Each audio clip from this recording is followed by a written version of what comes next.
नमस्कार दोस्तों, मैं आपका दोस्त शेखर और आपका अपना चैनल डीएनआर इन्फॉर्मेशन में स्वागत करता हूं। आज मैं आप लोगों के बीच में एसएससी जीडी 2022 का जो मेडिकल हो रहा है इसी का रिव्यू को लेकर के उपस्थित हुआ हूं। मेडिकल में क्या क्या क्वेश्चन आ रहा है, क्या क्या डाउट हो रहा है, किस चीज में ज्यादा अनफिट हो रहा है, इस सारे विषयों पर चर्चा करने वाला हूं। काफी लोगों का कमेंट आ रहा है इस पे रिव्यू के लिए, रिव्यू वीडियो डिटेल बनाने के लिए। तो मैं आज आपके सभी सवालों का जवाब देने वाला हूं इस वीडियो में के मार्फत से। तो जो भी जिनका मेडिकल हो चुका है उनके लिए तो अच्छी बात है, लेकिन जिनका भी मेडिकल बाकी है, जिनका मेडिकल आने वाले समय में मेडिकल होने वाला है, वो खास करके इस वीडियो में लास्ट तक बने रहेंगे। आपका सारा डाउट इस वीडियो में खत्म हो जाएगा। तो एसएससी जीडी डॉक्यूमेंट से रिलेटेड ऑलरेडी मैंने वीडियो बना के डाला हुआ है। तो आपने वीडियो अभी तक नहीं देखा है तो आप अब जा करके देख लें कि कौन सी डॉक्यूमेंट क्या लगेगा। तो डॉक्यूमेंट से रिलेटेड मैं वीडियो नहीं बनाऊंगा क्योंकि डॉक्यूमेंट का वीडियो ऑलरेडी मैंने 2 वीडियो डाला हुआ है। तो आज मैं आपको सारे सवालों का जवाब दूंगा। मैंने 2-3 कैंडिडेटों से बात किया है, यानी कि 2-3 सेंटर से बात किया है। यहाँ तक कि बिहार में जो किशनगंज है वहां से भी मैंने कैंडिडेट से बात किया, और नरकटियागंज जहाँ पे एसएसबी में नरकटियागंज एसएसबी कैंप में मेडिकल हो रहा है, और किशनगंज में बीएसएफ कैंप में मेडिकल हो रहा है। मोकामा में हो रहा है सीआरपीएफ कैंप में। मैं 1-2-3 पे बात किया हूँ कैंडिडेटों से, उन्हीं का मैं रिव्यू आपके सामने रखने वाला हूँ। तो सबसे पहला आप लोगों का जो क्वेश्चन है कि री मेडिकल में टाइम कितना मिल रहा है। तो री मेडिकल में टाइम 24 घंटा ही मिल रहा है, यानी कि किसी किसी को अगले दिन बुलाया जा रहा है, किसी को 4 से 5 दिन भी मिल रहा है, किसी को 10 दिन भी मिल रहा है। अब किसी को 4 से 5 दिन क्यों मिल रहा है और 10 दिन मिल रहा है, उनका ये है कि हर कैंडिडेट का आपको किस चीज में री मेडिकल मिला है उस पर निर्भर करता है। अगर आपके री मेडिकल का जो डॉक्टर हैं वहीं पे उपस्थित हैं, अगर उपलब्ध हैं, तो आपको अगले दिन बुला लिया जाएगा। अगर आपका मान लीजिए सपोज कीजिए आपको आई में मिला है, आंख में री मेडिकल मिला है, तो आंख का जो डॉक्टर है, स्पेशलिस्ट हैं, उनके पास आपको भेजा जाएगा। हो सकता है वो आंख का डॉक्टर आपको मान लीजिए अगर आप बिहार में करवा रहे हैं तो आपको झारखंड में मिलेगा, अगर आप बिहार में करवा रहे हैं तो हो सकता है लखनऊ में मिले। तो आपको लखनऊ तक जाने में जो टाइम मिलेगा वही 5 से 6 दिन, किसी का 4 दिन, किसी का 3 दिन मिल रहा है। अन्यथा आपको री मेडिकल के लिए 24 घंटा से ज्यादा समय नहीं मिल रहा है। और री मेडिकल होता ही है सिर्फ आपको डाउट को क्लियर करने के लिए। बहुतों लोगों का एक डाउट ये भी है कि री मेडिकल में इतना समय कम क्यों मिल रहा है। तो री मेडिकल आपको जो बीमारी है उसको ठीक करने के लिए नहीं होता है। री मेडिकल सिर्फ और सिर्फ होता है कि आपको जो डिटेल मेडिकल एग्जामिनेशन जो डॉक्टर ने किया है, यानी कि जो डॉक्टर आपका मेडिकल ले रहे हैं, उनको अगर आपके बॉडी पार्ट में, आपके किसी भी पार्ट में डाउट हो गया, सपोज कीजिए आपके आंख में डाउट हो गया, कान में डाउट हो गया, तो वो डॉक्टर जो है सो एक तरह से रेफर कर देते हैं उस विभाग के स्पेशलिस्ट के पास कि आप इसको डिटेल में, मतलब वही जो स्पेशलिस्ट है वही डिटेल आपको इसका एग्जाम करते हैं, यानी कि चेक करते हैं। अगर वो पास कर दिए तो फिर आपको कोई नहीं काट सकता है, अगर वो फेल कर दिए तो आपको कोई पास नहीं कर सकता है। ये होता है री मेडिकल का मतलब। नहीं कि ये नहीं होता है कि आपको डिटेल मेडिकल एग्जाम जो डॉक्टर कर रहे हैं वो आपको री मेडिकल दे दिए कि आप जाइए दवाई खाइए और ठीक करके आइए और फिर से हम आपको मेडिकल करेंगे, ऐसा नहीं होता है। री मेडिकल में उस डॉक्टर स्पेशलिस्ट के पास भेजा जाता है। अगर किसी जो डॉक्टर मेडिकल आप कर रहे हैं उनको डाउट हो गया किसी भी पार्ट में, तो आपको स्पेशलिस्ट के पास भेजेंगे कि इसका मैंने ये डाउट देखा, इसको आप क्लियर कीजिए। तो इसलिए री मेडिकल होता है। तो इसी में अगर डॉक्टर वहां पर उपलब्ध है तो आपको वहां अगले दिन बुला लिया जाएगा। अगर आपको डॉक्टर दूर हैं तो दूर जाने आने में जो समय लगेगा वो आपको 4 से 5 दिन, 6 दिन किसी को मिल रहा है। अन्यथा 24 घंटे के अंदर आपको री मेडिकल भी सोल्व किया जा रहा है। अच्छा, और लोगों का यह है कि मेडिकल में टाइम कितना लग रहा है। तो मेडिकल में मैक्सिमम 3 दिन मान के चलिए, 2 दिन तो लगेगा ही लगेगा, और 3 दिन, किसी पे 4 दिन भी लग रहा है। तो ये आप प्लान करके रखें कि कम से कम 3 दिन 4 दिन का आप अपना जो फाइनेंशियल रहने का, खाने का ये आप अपना व्यवस्था करके जाएं। 3 से 4 दिन का आपको लग रहा है, कम से कम 3 दिन नहीं तो 4 दिन भी कहीं पे लग रहा है, क्योंकि एक दिन आपका पूरा समय मर जा रहा है डॉक्यूमेंट में ही, और दूसरे दिन आपका जो डॉक्टर के पास यूरिन, ब्लड, एक्सरे ये सब टेस्ट हो रहा है, तीसरे दिन जाकर के आपके बॉडी का पूरा चेकअप हो रहा है। अच्छा, बहुतों का ये डाउट अभी भी है कि क्रूशियल डेट से डॉक्यूमेंट कब का होना चाहिए, तो इसमें क्रूशियल डेट का कोई अब मायने नहीं रह गया, आपका डॉक्यूमेंट अभी का होना चाहिए।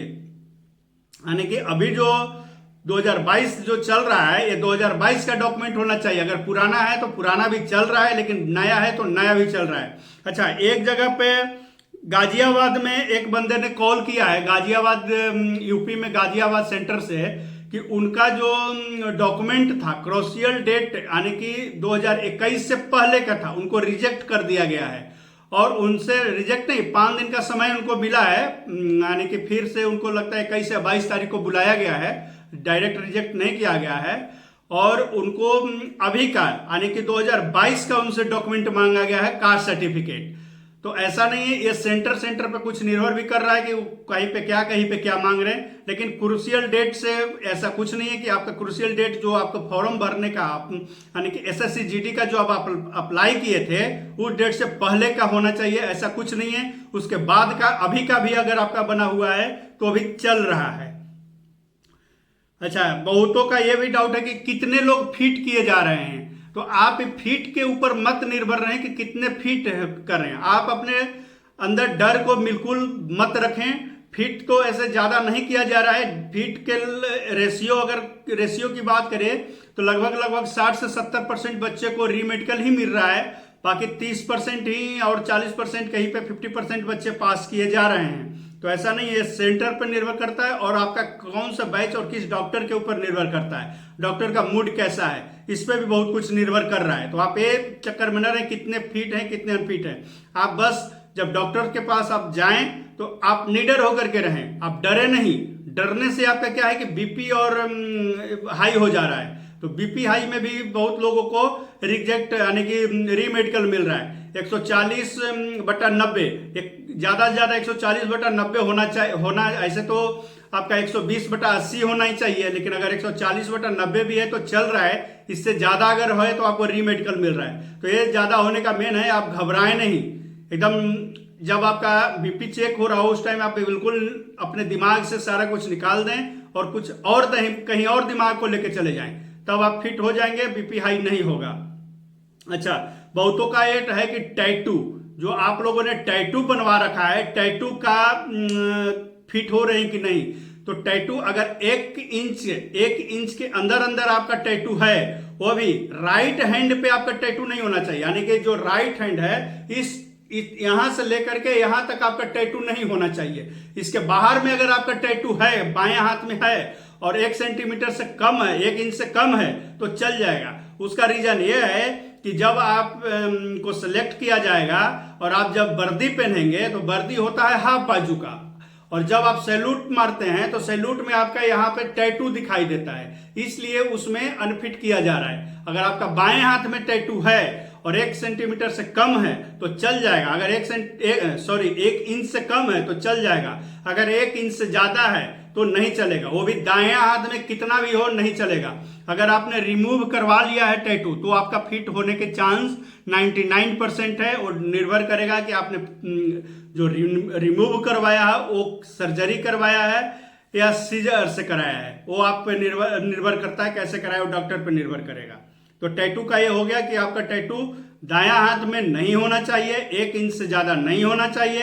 अगर आपका बायां हाथ में है, छोटा सा है तो चल सकता है, अन्यथा दाएं हाथ में तो बिल्कुल नहीं चल रहा है। उसका रीजन मैंने बता दिया कि क्यों नहीं चल रहा है। एनेक्जर जरूर लग रहा है SC ST के लिए, हालांकि आज से तो ये OBC का शुरू हो गया, अब OBC के लिए भी एनेक्जर है। तो एनेक्जर एज से छूट के लिए होता है, और एनेक्जर अगर आपने बनवाया है तो कास्ट सर्टिफिकेट की आवश्यकता नहीं होती है। एनेक्जर ही एक परफॉर्मा है कि आप इस परफॉर्मे में कास्ट सर्टिफिकेट बनवाएं, वही एक एनेक्जर है। तो अगर आपने एनेक्जर बनवा लिया है तो ठीक है, नहीं बनवाया है तो आपका जो कास्ट सर्टिफिकेट है वो कम से कम आप अनुमंडलाधिकारी SDM तक का बनवा लें। एसडीएम का अगर जिसका बना हुआ है उसका बिल्कुल चल रहा है। अगर आपने ब्लॉक लेवल, सीओ लेवल, तहसील लेवल पे बनाया हुआ है वो नहीं चलेगा आपका। आप बिल्कुल एसडीएम लेवल तक ही बनवा लें। एफिडेविट नहीं लग रहा है आपका, किसी भी तरह का मिसमैच है, नाम हो चाहे फादर्स के नेम में मिसमैच हो, आपका एफिडेविट जो बोल रहे हैं बहुतों लोग लेकर के जा रहे हैं, एफिडेविट नहीं लग रहा है। एफिडेविट का कोई मायने नहीं रह गया, एफिडेविट नहीं बनवाएं। और आज से ओबीसी शुरू हो गया। मैं अगला ओबीसी का रिव्यू लेकर के आऊंगा। अभी तक का एससी एसटी का था। और ये था डाउट आपका, जो मेरे पास कमेंट बहुत सारे आ रहे थे, मैं उस डाउटों को क्लियर कर दिया अभी तक जो भी मेरे पास कमेंट आया था।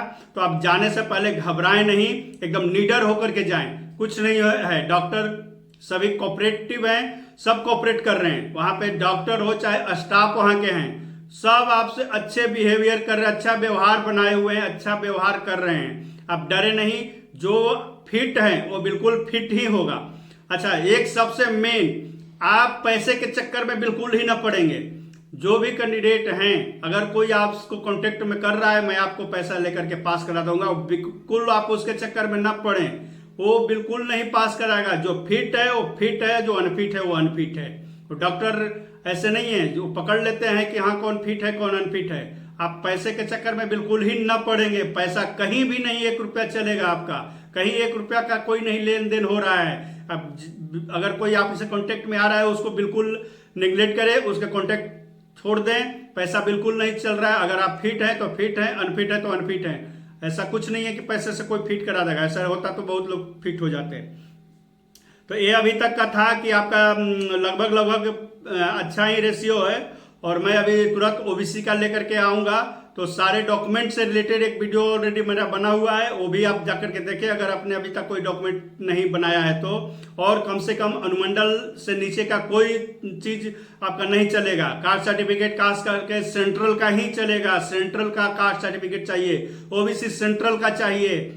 और आवास जो है, आवासीय प्रमाण पत्र जिसको रेजिडेंशियल सर्टिफिकेट बोलते हैं, मूल निवास प्रमाण पत्र, ये भी चाहिए आपको कम से कम अनुमंडलाधिकारी का, यानी कि एसडीएम का चाहिए। इससे नीचे का कोई डॉक्यूमेंट चाहिए ही नहीं। तो ये था रिव्यू मेडिकल से संबंधित। उम्मीद करता हूँ ये वीडियो आपके लिए काफी यूजफुल होगा। अगला ओबीसी के से रिलेटेड मैं तुरंत वीडियो लेकर के और कॉल रिकॉर्डिंग के साथ अगर मैं कैंडिडेट का लेकर के आऊंगा। मैं ये 2-3 सेंटरों से कैंडिडेटों से बात करके आपका रिव्यू उनका रखा कि कैसे कैसे क्या हो रहा है।